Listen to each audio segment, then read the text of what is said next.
1.2 million people are undetained, free, roaming about the country.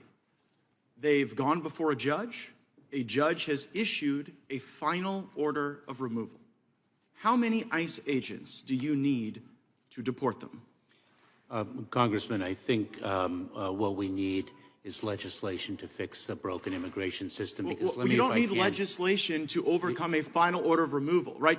Look, I get it. You want comprehensive immigration reform and a big amnesty thing. Very unlikely that's going to happen. So we have to operate under the laws that exist now. So under the laws that exist now, a judge has told 1.2 million people that they have no right to be here. Do you plan to remove those 1.2 million people? Congressman, with the resources we have, and I would appreciate the opportunity to answer your question fully, with the resources we have to allocate those resources. How much money do you need to deport all of them? How much money? How many agents? To deport the 1.2 million who a judge has said has no right to be here. Congressman, there are a number of questions that your question raises with respect to whether all of those individuals actually have been given due process. No, they have. Yes, these are the people who've had the due process, okay? And here's the point. You have no plan to remove them. You don't know how many ICE agents it would take, and you don't know how much money it would take, because you actually don't want to remove them. Oh. That's why you issued the September 30th guidance that says, well, you know, if you haven't committed a crime and you just came to our country illegally, we're not going to remove you. Isn't that your position? No, it isn't, Congressman. Not at all. Well, then what is your plan to remove the 1.2 million? Let me, if I may. Do you have one? Yes, we do. If I may, sure. Congressman, as a former prosecutor, let me ask you a question. If one has a finite amount of resources and one has a finite number of hours, and one has a choice of removing 20 shoplifters or 3 fugitive armed bank robbers, how would you spend your time? Well, I know how you've spent yours. I know how you've spent yours by decreasing by 48% the number of criminals you arrest, by deporting 63% fewer convicted criminals. You have the lowest deportation rate in the history of the department, right? Your data that you cite is misleading. No, it's your data. This is actually what your own agency is reporting. So do you think that it just might be the case that one reason that we will encounter the highest number of illegal immigrations in our nation's history this month and next month, because everybody knows that even if they come here, even if they go through the removal procedures, even if a judge issues a final order, you still think there might be more due process, and you have no plan to remove them. And then when I ask you what the plan is, you say, oh, well, resources, I got to make finite decisions. I go back to my first question. How many ICE agents to remove the 1.2 million? Congressman, I'd be pleased to provide you with a resourcing data subsequent to this hearing, if I may. And I think it's telling that I think it's telling that you got plans for pronouns and you got plans for misinformation. But when it comes to the plan to remove the people that have had due process, you don't have one at all. Now, 800,000 people have encountered your CBP agents, and those folks have been released into the country. Like, some of those people are going to commit crimes, aren't they? Congressman, may I have a moment to answer your questions? Will some of the 800,000 commit crimes, yes or no?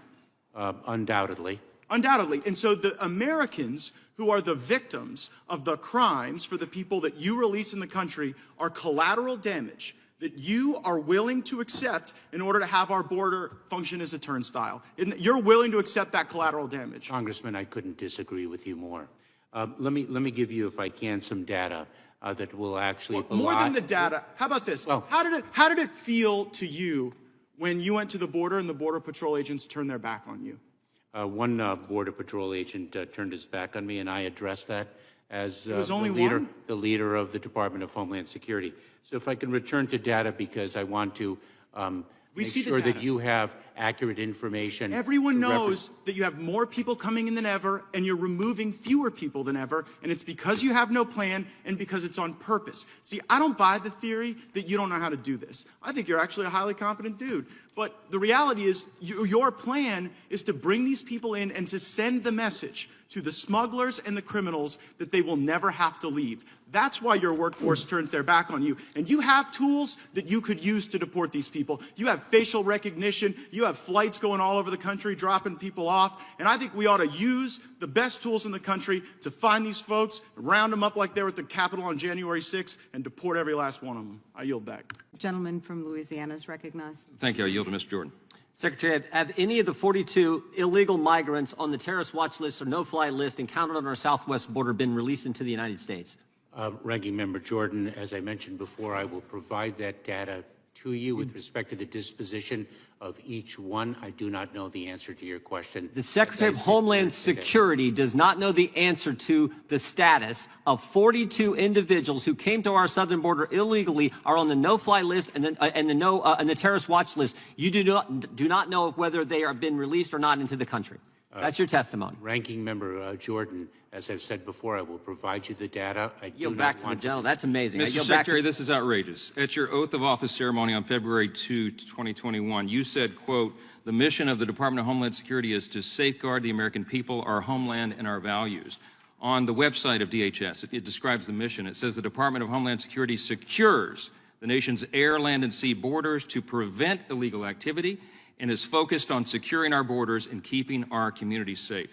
Sir, you're the 7th Secretary of Homeland Security in charge of the 3rd largest federal department in the United States and the largest immigration system in the world. You are given immense power and an absolutely critical responsibility. Of all of our federal agencies, sir, I think yours is the one that has the smallest margin of error. Because if the Secretary of Homeland Security is unable or unwilling to give these answers, to perform his duties and accomplish his mission, crime surges, chaos ensues, and innocent people die. And Mr. Mayorkas, that is exactly what is happening on your watch. All of us have been down to the border. We've seen this with our own eyes, and we are outraged. And so are our constituents and all law-abiding citizens in this country. They're outraged because of your deliberate and defiant policies. These are the documented facts. We have a literal invasion of lawless masses flooding over our border from more than 160 countries. The safety and security of the American people are being directly threatened, and innocent children, sir, are being abducted, assaulted, raped, and murdered by human traffickers. Countless numbers of known terrorists and vicious gang members are clearly coming across our border and making their way into our communities all over the country. The precious treasure of American taxpayers is being used to incentivize and reward all this because illegals are given food, clothing, health care, cell phones, welfare benefits, and we also, the taxpayers, pay for ghost flights and bus tickets so they can send them around and secretly transfer these folks into all of our communities across the country. It is your policies, and because of them, that our entire country is becoming a crime scene. And we are dealing with a humanitarian disaster that would have been unimaginable just 3 or 4 years ago. Because of your policies, the drug cartels are making billions of dollars and building their empires, and they are drowning our streets in fentanyl and other deadly substances, and that has made drug overdoses, as you know now, the #1 cause of death for Americans ages 18 to 45. Our brave Border Patrol and law enforcement agencies and officers are completely overwhelmed, and they are personally endangered. And the rule of law is being trampled underfoot, and the stability and the very sovereignty of our nation is being threatened like never before. I have a long list of questions I was anxious to ask you today, but I've been watching you. You know, you've been on Capitol Hill for 3 days now. You've been in 3 committees. You have an extraordinary talent, I think, for evading questions, and you've provided answers that are not accurate, and that's documented. You're insulting the intelligence of the American people, and you're subjecting them to extraordinary danger. This is not a game.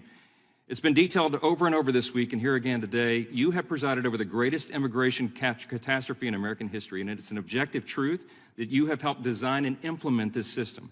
You took your oath of office in February last year, and by the end of the first year, ICE recorded the highest number of border crossings and the lowest number of deportations in history. Fact.